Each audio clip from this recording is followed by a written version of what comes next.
People that knew exactly what they were doing, to the point where and maybe this is the first bit of banter that me and Rurikon will engage in here. This is gonna be today. Dragon Age, the Veilguard. Here we go. Oh boy, oh boy, oh boy. So for a while there's been rumors.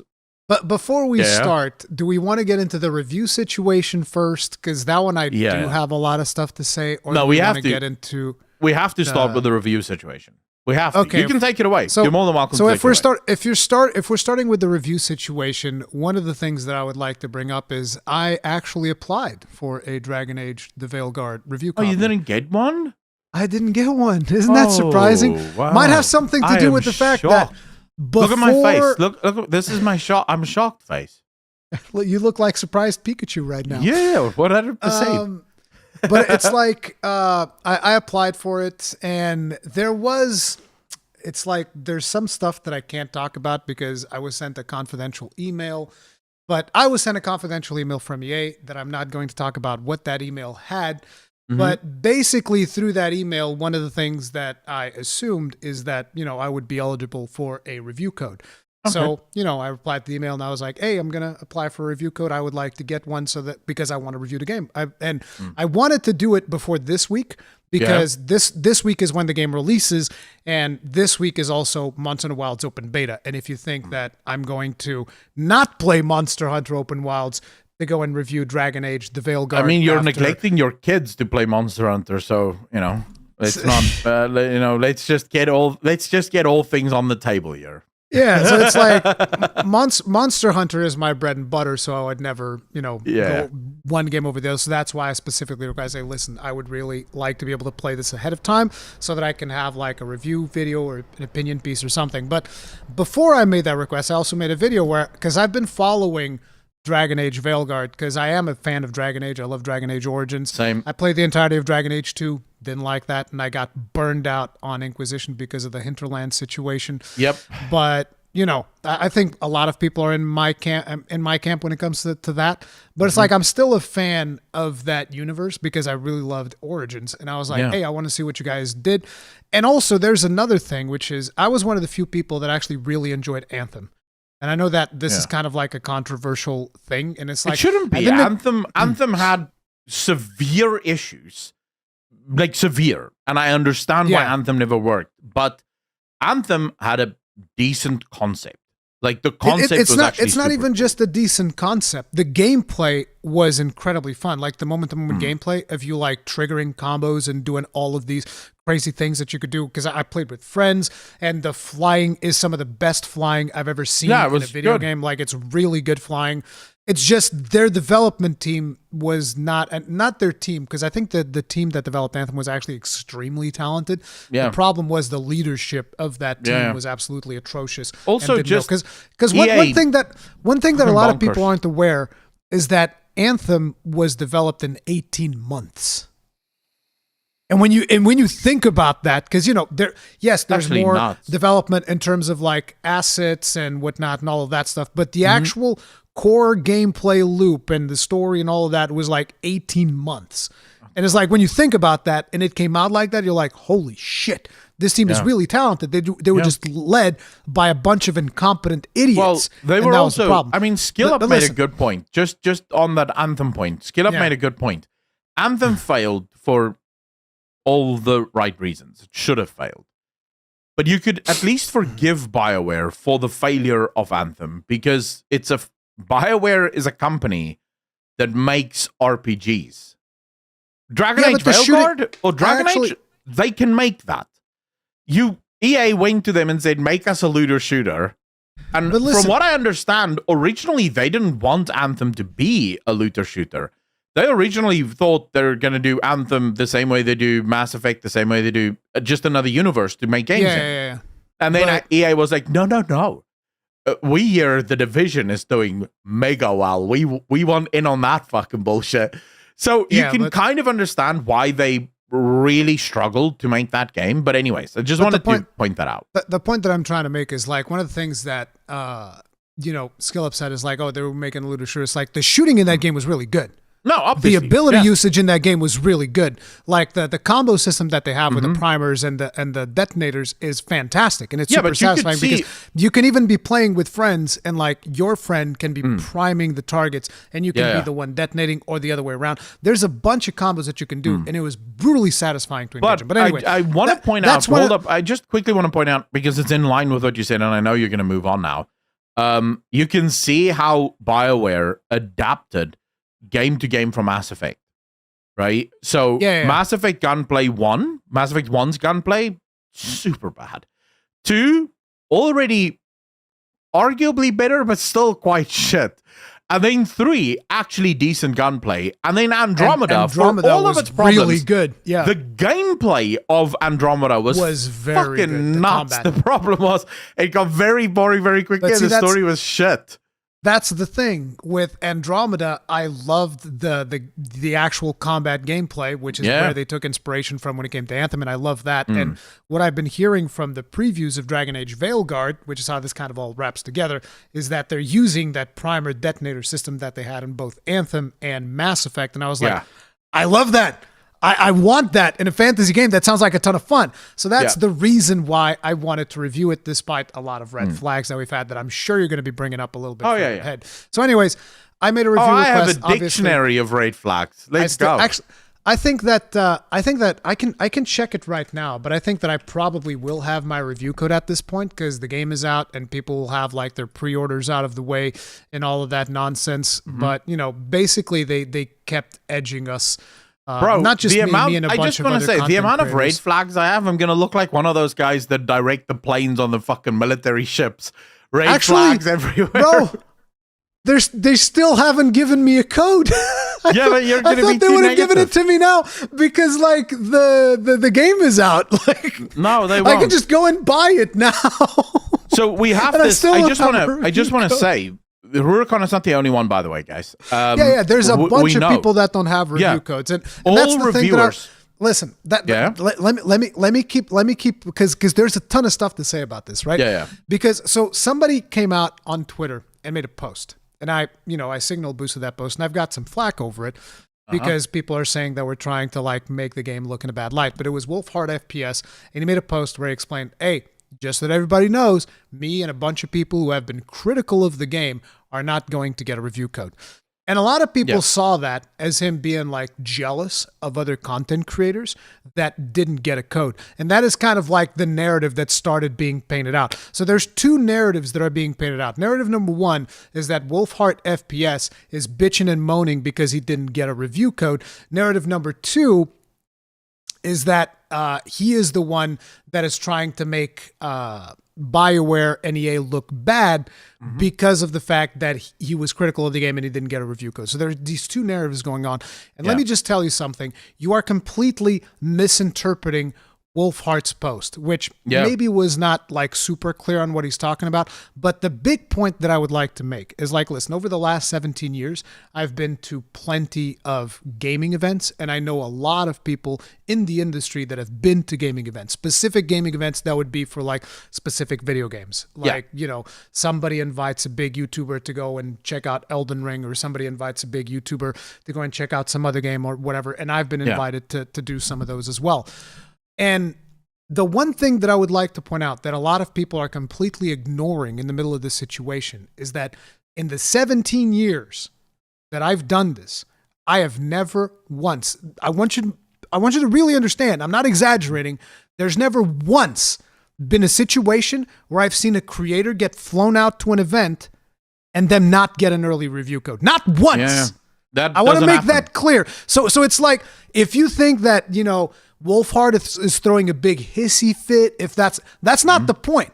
The point is that he and a lot of other creators got specifically flown out by EA to go to an event.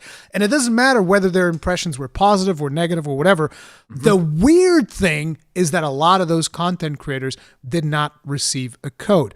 And then if you look at what's happening with the reviews from mainstream media, a large majority of those are brutally glowing reviews. You're talking about like 9 out of 10s from IGN, 5 out of 10 out of 10, 5 out of 5. It's like brutally glowing. And then you look to the few content creators that received a key and they were very negative about it. At least most of the ones that I've seen, like Mr. Matty Plays, had said it was a massively disappointing review. Skill Up is one of the really important ones to look at, because I love Skill Up reviews because they are super informative. He does a really good job of breaking down the games. He goes into every single thing. Yeah. And rarely, I just want to say, rarely does Skill Up just straight up say trash game. Yeah, exactly. It never happens. That's the point that I was going to make. Like, usually Skill Up tends to look for the most positive things in games. Yeah. And like, to give you an idea, even Star Wars Outlaws, he was like, hey, there's these bad things, but there's a lot of really good things here. Yeah. He celebrates both. He tries to be balanced. Yeah, he's very balanced, and that's the reason why I really like a lot of his reviews. You know, I actually met Ralph Skillup at Gamescom. All right. Really nice guy. But he anyway, looks like a nice guy. Yeah. So I love his reviews because of that, because they're well balanced, and he thinks stuff out, and I can really make a judgment as to whether I'm going to like something or not based on what he's saying. And it is very rare to see a Skill Up review that is mostly negative. Yeah. Like, very negative. He's like, yeah, this thing didn't work. This thing doesn't work. This thing. I've had games that I hated. Then I watched the Skill Up review on it, and he highlights things. He doesn't go nearly hard enough. I'm like, what are you talking about, bro? There's nothing redeemable about this game. And so the fact that happened, and to me, the situation that this paints is, I don't want to go out here and just start saying like, oh, they paid everybody off and blah, blah, blah. Because a lot of times there's a huge exaggeration when it comes to that stuff. Like, somebody will see a positive review and they'll be like, oh, they paid you off. How much they paid you? And it's like, bro, you don't understand that if you receive money, you have to disclose it by law. Otherwise, it's illegal. You can lose, access to your living. You can lose so much for taking money. And let me tell you, the money, at least from the amounts of money that I've been offered to cover games and whatnot, the money is very rarely worth it to take all of that chance. Okay. Well, I just want to say, when people say that because there are a couple of very sketchy things with the mainstream media reviews. Every single one of the review articles, and you guys can go double check this, every single one of the review articles have the Dragon Age the Veilguard is a return to form for BioWare 100% word for word in their article. Every last one of them. And for those of you that might think, well, maybe one guy read a review that had this and he thought that was a good line. Some of these articles came out at the same time. So unless they were talking to the other guy writing the review and sharing talking points, it almost feels... It's not like that's happened in the past. Yeah, it can happen, right? But it feels like there were almost definitely some talking points given. And now, I want to be clear. Technically speaking, if you're a gaming company, you can't tell reviewers what to say. You can't do that. But I have personally received emails... You can tell them what they can't show, though. Yeah. That's something that is very common, by the way. Like, in case people are wondering, that is super common for them to be like, we don't want you to show any footage past this point in the game. Yeah, but that is one of the most common things to show up on a review agreement. There's usually we don't want you to talk about this specific plot point, like that type of stuff. Because they don't want to spoil the game, right? So obviously, no company is going to be like, we want you to only play the final mission and show that on stream, right? They'll absolutely, they are allowed to tell you what you can't show or what you can't talk about because they don't want to spoil anything. What they can't tell you is what you must include, right? They can give you talking points. So this has happened. I've received a couple of emails in the past of more indie-esque titles because I'm not that big. I'm not a reviewer. I think I've only ever done 3 reviews in my entire life. And they're not really reviews, just me talking about what I like or dislike about a game. But the emails that I have received, but I don't go into like any detail. Like it's a 5-minute video of me just going, I played the game, I enjoyed it, story is kind of cool. It's a review. Whatever, right? Yeah, probably. But it's a horrible review. But fundamentally, the emails that I've received will have talking points. Like they'll be like, if you want, you can say this. If you want, you can say that. But they'll never be like, you must say this.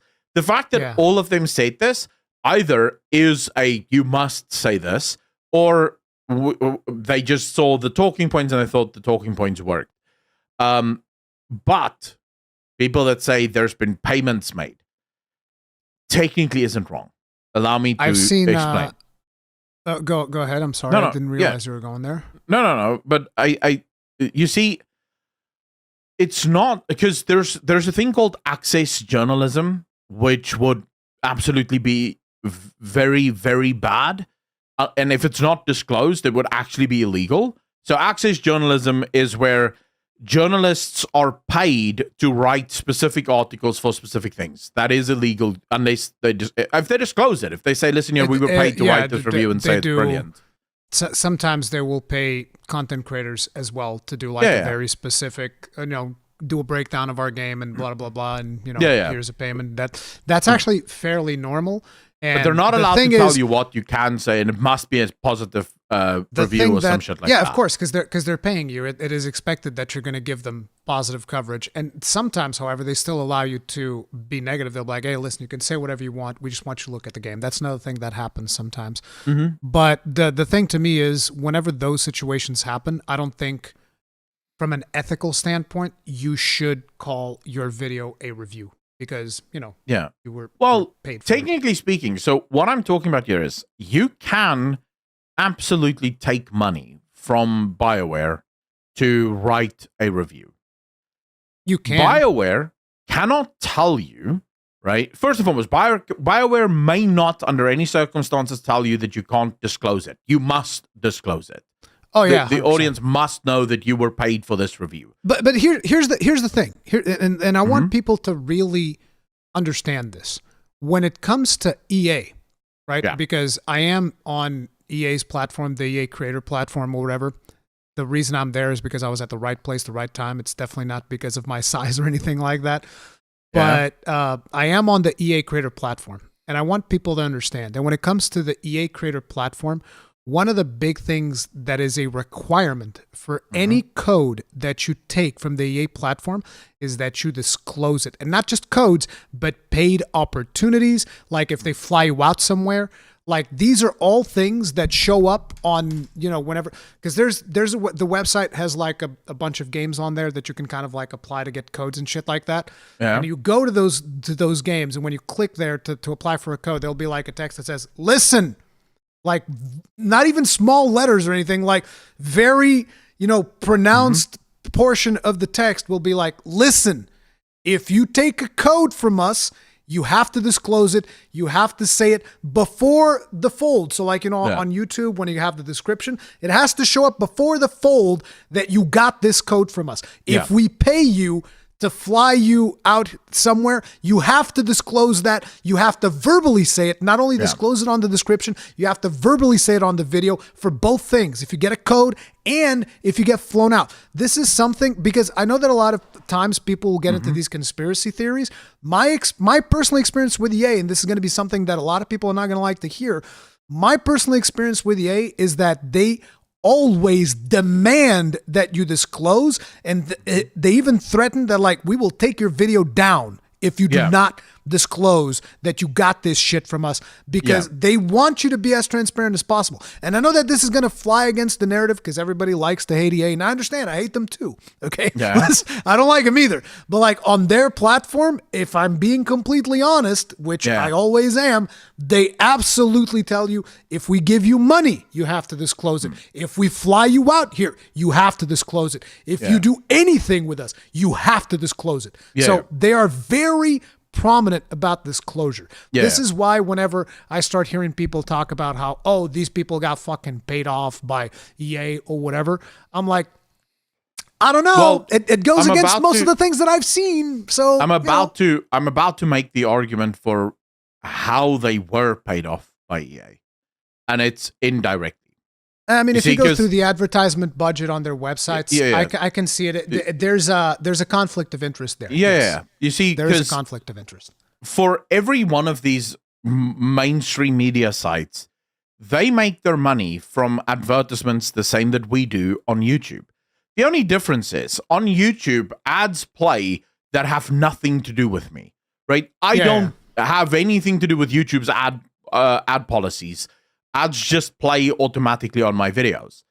But on their sites, they have very specific ad partners that they work with that pay a lot of money. Like Activision, EA, these guys pay a lot of money to advertise on their sites. And this does create a conflict of interest because it means, we were flown out for this event. We were given review copies and we didn't like the game. That is why, by the way, if you look at IGN, they will almost never give a game less than 7 out of 10. It's so rare to see a less than 7 out of 10 for a major AAA title because there is a definite stressor to at least make sure. I remember so fucking well. I covered this way back when. Do you remember Battlefield 2042 or some shit like that? The Battlefield game that came out? That was just so buggy that it could barely be played. Like, everyone was ripping this game to shreds as a result of it just being shit. And I remember IGN gave the game 7 out of 10, right? Their first few paragraphs is the game is really fun, the game is really this, the game is really that, really good return to Battlefield. This feels like a Battlefield game. And then you start reading further. And then they start highlighting the fact that the game is basically unplayable because of bugs. The gunplay doesn't work. Most of the guns do almost no damage, or some of the guns are completely over. Like, the rest like of the 7 article... out of 10 or something ridiculous. Yeah, like 7 out of 10. They probably have updated, because I know there was a couple of editor notes on the article later on. But when it just came out, they were basically saying the game is really fun, and then you read the article, and you realize, but now they're honest. In the article, they're honest. In the byline, they're not. So in the byline, they're like, this is a nice game. But then in the article itself, they start highlighting all of the same reasons why YouTubers gave the game like less than 5 out of 10 because the game is unplayable. So there is that incentive structure that we should at some point... Sorry, I just want to finish because I don't want to leave this on the table and I want to get your opinion on this. We should at some point in the gaming industry address the incentive structure for mainstream media to be honest. Because if you give, at the eve of the launch of Dragon Age the Veilguard, you want to write this article and say this is an absolute dog shit game, but if you do that, your website is about to lose a lot of money from EA because EA will not advertise on a site that calls their game trash. Why would they do that? I wouldn't do that, right? Because your game's advertisement could literally show up next to the article that says absolute trash. So you wouldn't want to do this. So it does create a weird warping thing. That still means that you are effectively being paid to write decent reviews, even if it's not great reviews. That's where it all depends on the website, and I don't want to take a position where I can just be like, yep, every website's corrupt, they're all fucking scumbags. No, I don't think all of them are. Because, there needs to be a separation between the team that is running the ads on the website and the actual reviewers, and these teams need to be completely insulated. Now, in practice, are they? I don't know. I'm not going to put my hands on the fire for IGN or Kotaku or VentureBeat or whoever the crap. I'm not, because I don't fucking know them. Like, I'll put my hands on the fire for content creators that I do know. Yeah. Like, there are some content creators I'll be like, somebody will come out with some bullshit on them and I'll be like, nope, you're wrong, 100%. Like, that I will do, but not for any of these publications because I don't know any of the people that work there. I don't know any of the people that run their ads. I don't know any of those people. So I don't know. Could that be a thing? Yes. But directly them getting paid like a lot of people believe is the case, that I don't believe. At least specifically when it comes to EA and some of the other bigger publishers, I don't believe. I think there's a better reason why all of the reviews are absolutely glowing. I think there's a better reason, and it has nothing to do with payment. No. I just wanted to say. Yeah. The thing is, to me, what happened here is that not BioWare, but probably EA, because I think EA are going to be the ones that handle the PR and all that stuff. They are being exceedingly selective with the people that they give review codes to. Yeah. In hopes of getting the best possible coverage. And this is one of the reasons why at least again, this is a theory of mine, this is one of the reasons why so few content creators received these review codes because they know that content creators are loose cannons. They will, they're going to say what they're going to say. At least a majority of content creators will just say whatever the hell is on their mind, and they don't care. That's always the way that I've been. And so far, I don't think I've been blacklisted by anyone because, like, even EA, like, I got the code from Battlefront 2 from them. And then I just turned around, made a video, and I was like, this is trash. And then I submitted that video to them because the platform has like a video submission thing where you can submit the review that you've made. And I was like, yep, this was trash. And I just submit that straight back to them. It's like, here's what I think about this game.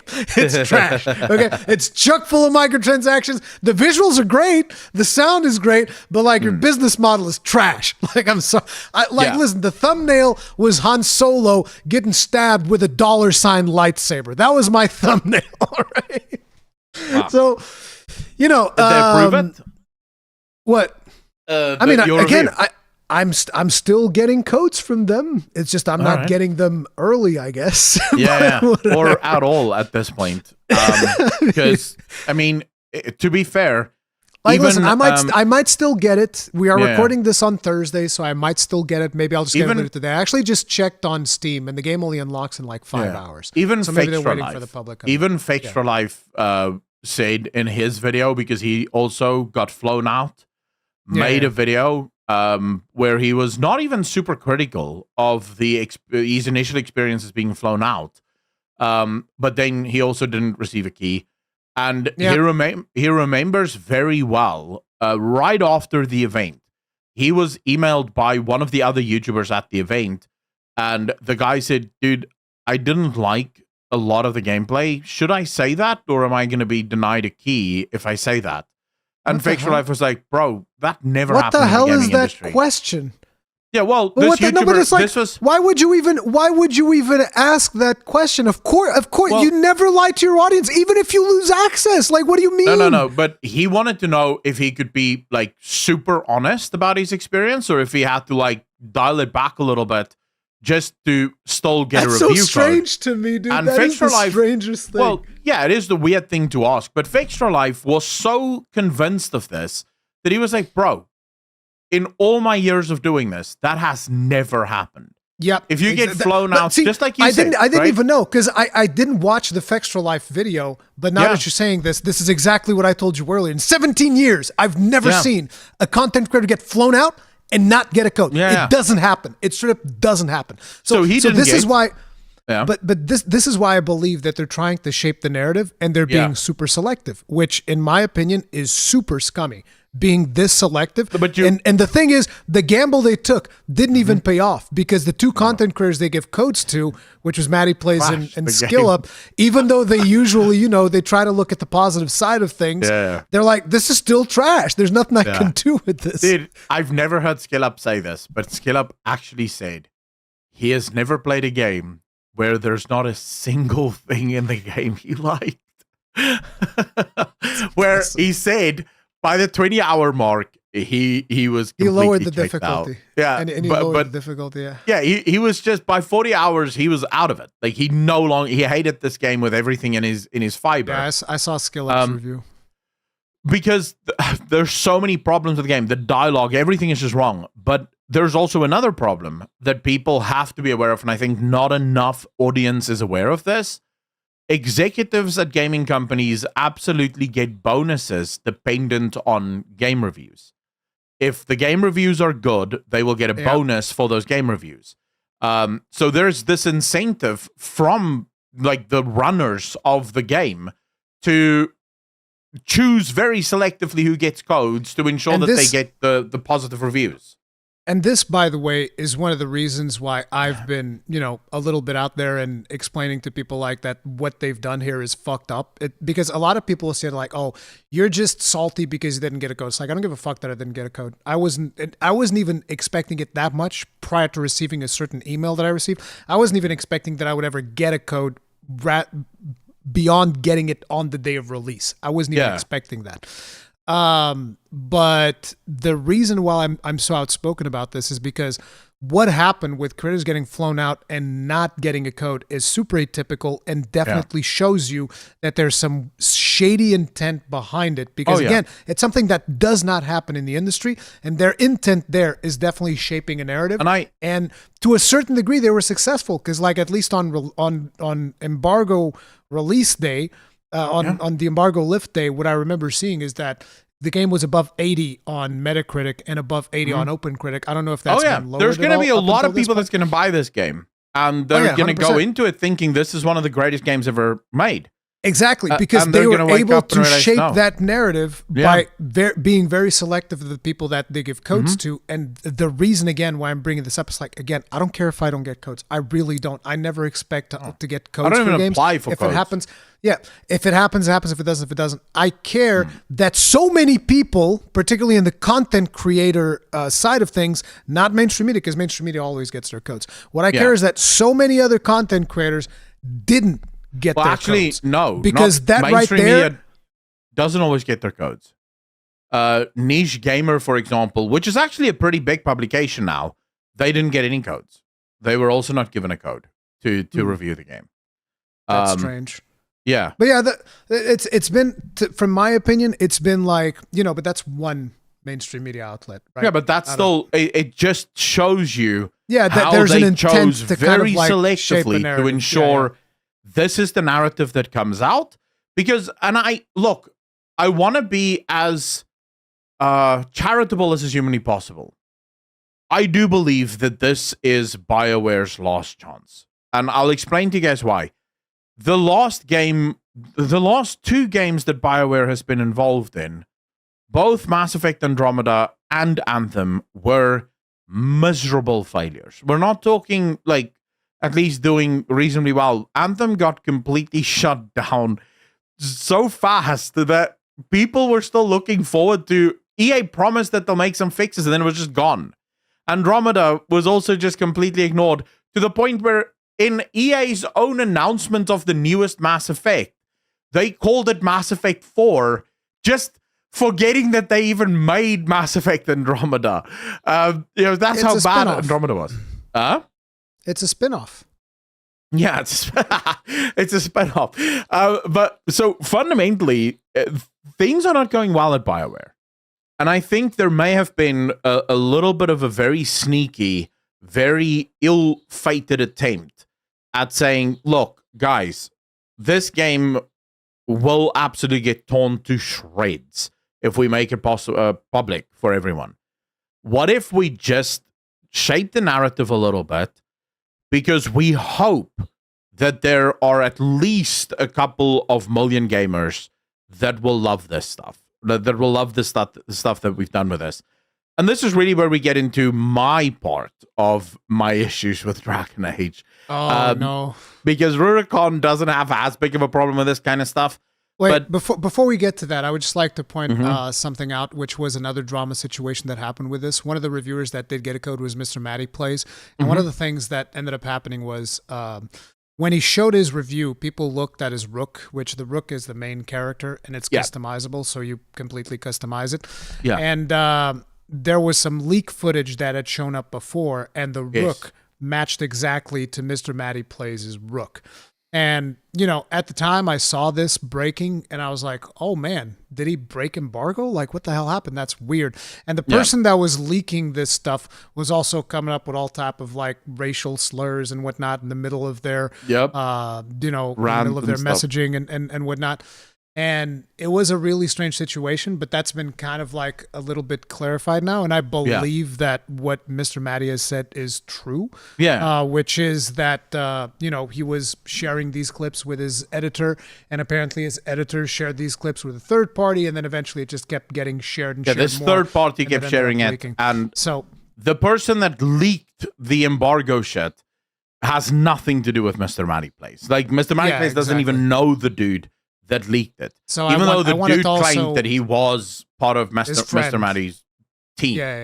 Yeah. But so I just wanted to also point that out because I know that that's also a narrative that's being spun around, and I can only imagine being in his situation, even though You know, if you're editing for a YouTuber, guess what? Whenever there's embargoes involved, don't share their fucking videos with anybody, you idiots. It's like, this should be like a no-brainer, but apparently that's not the case.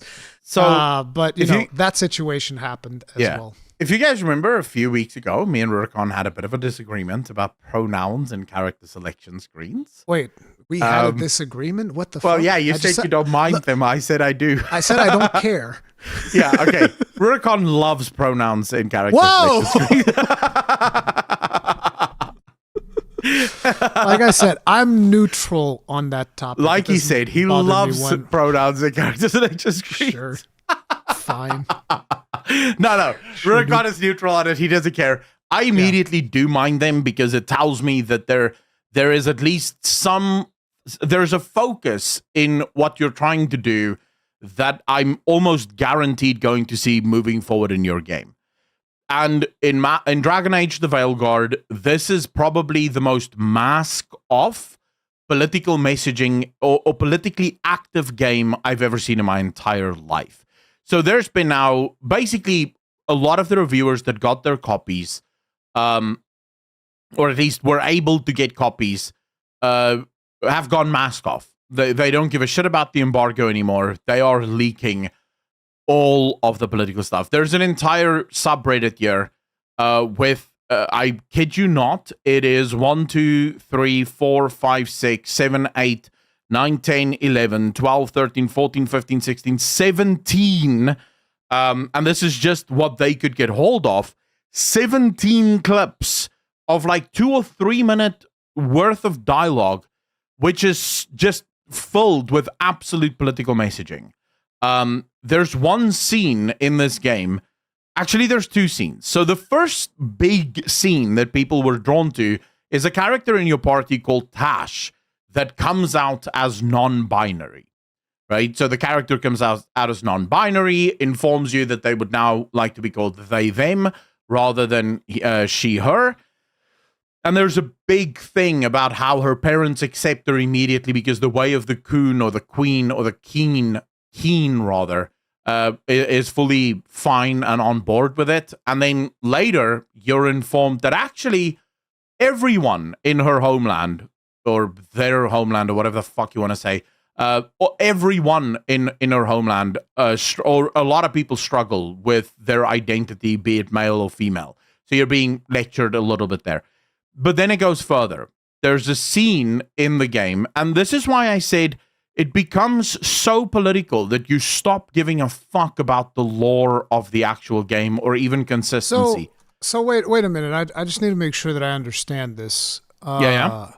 Because I haven't seen these clips, because one of the things that I'm usually concerned with when it comes to pulling out a small snippet outside of the context of the whole game, because it's like, let's say, for instance, because I've heard the number being thrown around about 55 hours to finish the game.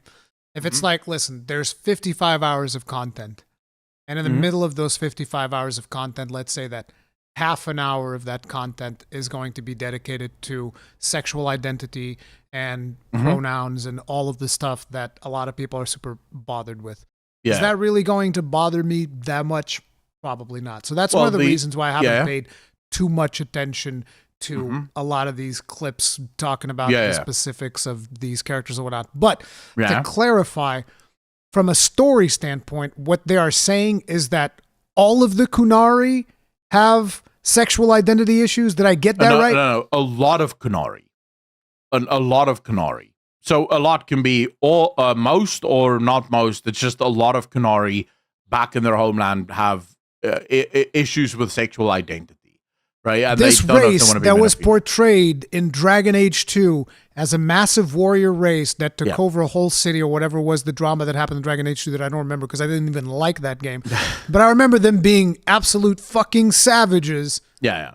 These people are the ones that are struggling with self-identity. I wonder how they found the time for all of that while they're just like, murdering and pillaging all of these other people around them. And that's the one thing that I will say that takes me out a little bit. I will say. So that happens. A couple of people having the sexual identity issue and all of that.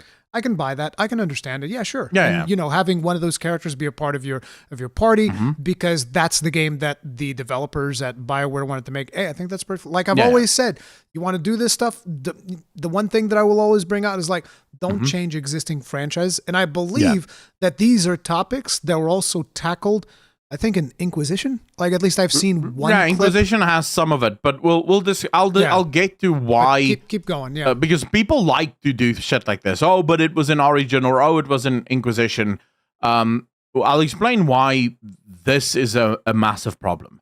But okay, I want you to keep in mind that the Keen, right, which is sort of like their philosophy, almost like a stoicism religion kind of thing. The Keen, Tash uses the Keen as a reason why it's not wrong at all for her to be non-binary. Then, and genuinely, Mr. Matty Plays shows this, during one of the quests, your character makes a remark about how shouldn't women in the Keen do X, Y, and Z. I can't remember exactly. Now, I want to be clear here, guys. The reason we're not going to be showing you any of this on the screen is EA has gone bonkers. A lot of videos are being taken down. And I wouldn't want to show it anyways because it can be considered spoilers, and I'm very sensitive to spoilers. Yeah. So your character makes a sort of a quip because she's not acting the way that she's supposed to. Suddenly, she goes on this massive rant about how she's a woman and she can do whatever the fuck she wants, and she doesn't even follow the Keen anyways. So the Keen doesn't apply to her. Did she use the Keen earlier to justify? Yeah. Don't worry. Half an hour after she says she doesn't follow the Keen, your character somehow says, for some reason, you're actually a lot for a big dragon hunter. You're actually very kind. And she goes, well, the Keen tells us to be kind to people. So in the span of a few hours, this character goes from being part of the Keen to not being part of the Keen to being part of the Keen again. And this is why I said it's politics that just infects the way that you apply the. So it's like performative and tokenism is what we're getting at, right? Yeah, 100%, right? But then there's another scene, and this is where again we just get into the most fourth wall breaking bullshit, and this is why I fight against this stuff, guys. There's a scene in the game where your party is all sitting around talking, and Isabella, who plays like a tokenized part in the game, Isabella accidentally refers to Tash as she, and then she goes, I mean, so misgenders her. There, yeah, she misgenders her, and then Isabella gets up, and she's like, "Oh, sorry, I just quickly have to do a burv or some shit." She uses a word of a name of a guy, and the other character is like, "Wait, what do you mean a burv?" And she's like, "Oh, back in my old crew, we couldn't allow disrespect to just go unpunished. So whenever you would do something that would be disrespectful to someone else, you would do 10 push-ups to say that you're sorry." And one of the characters goes, "Can't you just say sorry?" And she's like, "Well, actually, no, because a lot of people will just say, oops, sorry, and move on. This way you at least sweat a little to show that you're really sorry." Dude, it's like you're treating the audience as a bunch of toddlers who is just supposed to understand when you misgender people, you better do some push-ups. You better sweat a little. That's how bad it is. I don't know. I don't. The issue here is, bro, you can't skip the shit. Because all of this is part of character stories. And in order to finish the main game, you have to do the character story. It just seems like it's not an interesting character story. It's the only thing that... It's one of the character stories. There's worse character stories, by the way. And according to Skill Up, now, I want to be so very clear, and this is why I actually think it should make everyone quiver. Skill Up is a pretty left-wing dude. He isn't part of the anti-woke movement. He isn't part of the Gamergate movement. In fact, there is a clip of him criticizing Gamergaters for just what he calls unhinged. So Skill Up is not the kind of guy that's going to have a problem with this kind of stuff. In SkillUp's own words, in every single dialogue in this game, it feels like HR is in the room with you. That's how these characters communicate with one another. I don't know if he meant it as in, oh, everybody wants to be politically correct, or if he's just talking about how they don't want to get into conflicts. No. I think that was more the point of his... I think it's all of it. But I do think conflict is part of it, because he does mention the conflict most thing where no one gets into conflict. Yeah, I think that most of what he's talking about is characters avoiding conflict more so than characters avoiding politics. There's more to that, right? So his statement is that it feels like HR is in the room with you. In other words, no one offends anyone during conversation ever. The biggest conversation, like conflict moments, happens during a camping trip that they're planning, and one guy wants to bring 8 books and the girl wants to sleep on the ground. Yeah, and then they're having a disagreement about that. It is from not just him, but from Mr. Matty Plays as well. It feels like a game written for children. It feels like this is the sort of stuff that, well, actually, even kids would go, the fuck is this? But the thing is, you could tell that that's what they wanted to do based on the art style. You look at the art style, it looks like a fucking Disney movie. Like that's exactly what they wanted to do. I haven't even talked about the art, but you are right. The thing is, this is not a Dragon Age game. No matter what people want to say, it is not Dragon Age. Dragon Age was... I will, listen, when it comes to saying whether or not it's a Dragon Age game, it's like, I need to play it first. I can't just... See, it's not a Dragon Age game. I need to play it. I don't have to play it because I have seen enough for me to go, I don't give a fuck. And I also want to say, on the combat thing, SkillUp actually covers this in his review as well, because he was like you. He was also pretty excited about the idea of priming things and then other things set off the prime. But as it turns out, you only have 3 abilities. All of your companions only have 3 abilities. All abilities in the game will be a primer, and then you'll use the thing that sets off the primer. And if you My understanding is that SkillUp didn't like Anthem's combat, if I remember correctly. So, well, the issue isn't so much this. The issue is more it's the whole game. You only ever use one primer, and then you use the thing that sets off the primer. And here's the kicker: because you only have 3 abilities, you're very limited in the amount of stuff that you can do, anyways. Now, you would think, and that was his thinking from the beginning, is, well, I have 3 abilities, but I also have 2 party members with 3 abilities. So clearly I have 9 abilities that I can utilize here. Well, no. The way it works is, if you use your ability and then you prime one of your companion's abilities, the companion's abilities, all of them go on a 15-second cooldown. So you can only use them every 15 seconds. So they're basically like cooldowns. That doesn't seem right, but I don't remember that part of his review. Go watch his review where this is his biggest problem. There's no reason for the massive talent tree, because you never have to change talents, because the combat is way too easy, even on hard. The enemies are just bullet sponges, and we've spoken about this before. It is such an archaic practice that hard just means more HP. More HP, yeah. Yeah, and the other thing that pissed me off is almost all of the enemies in this game seem to have shields before you can get to their health. It's like, bro, why not just make the bigger fucking health bar? Why must there be first there's like an orange health bar, and then there's the different abilities will play differently based on shields and stuff like that. That's probably why. Yeah, but it gets boring if everyone has it, right? If some boss, this is again where they go for the action combat thing. Now, nothing wrong with action combat. I love action combat. But then they don't take any of the games that literally mastered action combat and just use what they're doing. Everyone's complaining about this, at least SkillUp and Mr. Matty Plays.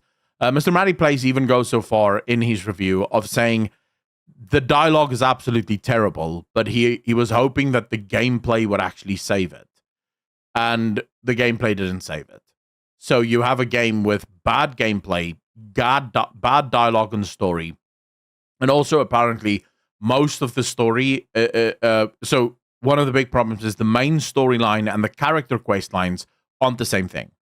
So there are hours in this game where you're just trudging through character quest lines because you have to finish the character quest lines before you're allowed to continue the main storyline. So it really is just, it's a terribly designed game. The dialogue is, dude, I kid you not, there is one of the options that you can say, someone tells you that they want to murder a bunch of people or they want to murder you or some shit. And one of the options that you can say to them is oof. Like you can literally reply with oof. That's terrible. Why would you do that? Where's the fantasy? Well, this is why I said politics in video games cause brain rot. Now, for those of you that might be sitting there going, but bro, there was a transgender person in Dragon Age Inquisition. There were homosexual stuff in Dragon Age Origin. There is a major difference between a character with a full-blown character arc and personality that happens to be trans and a character where their entire personality is them being non-binary. There's a massive difference. There's plenty of games out there where characters will be gay or characters will be this. I'll give you guys the greatest example I have of this. In Cyberpunk 2077, there is a bartender. Her name is Claire. Claire gives you all of these missions to go basically race throughout Night City. If you complete all of the races that Claire gives you, there's a final race that Claire wants you to drive with her truck. And basically it turns out Claire wants to kill one of the guys that goes in the races because this guy killed her husband. Careful, don't get into too much spoilers. Are you sure you want to No, this is a massive side quest. And this game is at this point, 4 years old. People should have played it already. I've never played it. You're spoiling me. Well, all right, but it's a side quest. Most people haven't even done this quest. But at the end of that quest line, there's a conversation that happens between you and Claire. And this is the first time that Claire reveals to you that she's actually trans. Claire is a phenomenal character, really well written, really awesome. Her storyline is really awesome. And the only reason she reveals to you that she's trans is because it's related to the fucking story, right? It's part of the journey that she's been on this whole time. And you helped her see some stuff. So you can play the game if you want for yourself. That's fine. No one cares about shit like that. But if the character only has one state, and that is I'm non-binary, that gets old fast. Yeah, and the thing is, with those clips, you're seeing like a couple of minutes. So we don't know if that's all the character does. If that is all the character does, then I agree with you. Yeah, it's like I spoke about this in the past. I haven't been particularly shy about taking a position on when it is used as blatant tokenism. That I don't support that. I think it's fucking dumb. If you're going to make a character and that character is trans, but she has a cool character arc, or they have a cool character arc, whatever pronoun you want to use for it, and it's just a really cool character arc, and the whole thing about the character being trans can even be a part of that character arc, but it can't be everything about that character because then it's just, you can tell that it's just pandering. That's all. Well, the reason I'm taking this at the moment at face value is these are the words that Mr. Matty Play said. Yeah. Because he actually used Parvati from Outer Worlds. I don't know if you've ever played that. Because Parvati I've played Outer Worlds. Parvati was the female character, right? Yeah. But she's asexual. And asexuality literally isn't her whole personality, and he used this example where I don't even remember her being asexual. No, because you won't unless you really dive into the dialogue, and you actually have to start piecing shit together because it only comes out really in conversation because she's very awkward and she struggles to understand romantic situations. Yeah, right? But I remember that she was a cool character. From what I remember. She was an awesome character. I like Parvati very much. I still do. Although I don't play the game anymore because I finished it, so why the fuck would I play it again? Sadly, it just didn't have a lot of replay value. But anyways, the the point that he made there is that Tash, and remember, he did finish the game. For Tash, that's their whole personality. Like every few fucking minutes, they'll drop some bullshit about them being this, and it's everything, and then forms everything. So that's the only reason I'm bringing this up, right? So wait, Mr. Because I haven't seen Mr. Matty Plays review. I only saw skill ups because very limited time this week on a kind of Monster Hunter. But he said that this is that's the whole character. Well, yeah, he used the Parvati explanation because he tried to explain to people why he has a problem with Tash's character. Why he's perfectly fine if you want to explore things like asexuality, if you want to explore things like non-binary, but it's a very different story when that's literally all this character is just the non-binary character. And it makes sense once you start looking at who actually made this game and the consultants that they got into this game. The lead developer of this game is a trans person themselves, and in their bio, it's all about trans rights and queer rights and all the rest of it. Listen, and then when it comes to that stuff, the consultants, same thing. Yeah, I don't care about any of that. What I care about is the story good, is it not? Like, whether or not this person has 50 different things on their bio or what, I don't care. Here is why what Mr. Matty Plays is saying is very damning to the game because it reinforces what you're saying about its blatant tokenism, and that's all it is about. And I agree with you. That's bad. I will be the first to say, if you have 50 things in your bio about queer this, trans that, I couldn't give two fucks. If the game you then end up making is Cyberpunk 2077, I'm like, yeah, who gives a shit, right? The game is good, the game plays well, the story is phenomenal, who gives a shit? But if you have all of those things in your bio, and then the game that you make is Dustborn, I go, right, so I think all of those things is what you put in the game. You literally force the game to fit your view of the world around you, which is so sad to see because, and I want viewers to understand this, I am a massive Dragon Age fan. I like Rurikon, played Origins, and I loved it. I even liked 2. I didn't hate 2. I thought 2 had problems, but 2? I didn't hate it. Damn. No, and I finished Inquisition. And I finished Inquisition. I liked Inquisition as well. So I'm a fan of Dragon Age. And it's sad to me that this is the end of the Dragon Age storyline, because I think that this is the end of BioWare. Are you going to give it a chance? Are you going to play it? I don't think so. We'll see. We'll see. I'll wait until the game is now live and people are playing it. I don't want to waste money because I have to buy fucking Monster Hunter because you keep pressuring me to play Monster Hunter. Yes! That's what I like to hear. You'll love to see it. Redemption 1 that's now finally on PC, and I have to play Final Fantasy 16. I don't also want to buy Dragon Age, the Veilguard, if I can help it. I'll give you a pass then. But we'll see. If the reviews come out and it turns out that actually it's completely overblown and it's not as bad as people say it is, then I will give it a go, right? I'll give it the old college try. But yeah, we'll have to wait and see about that.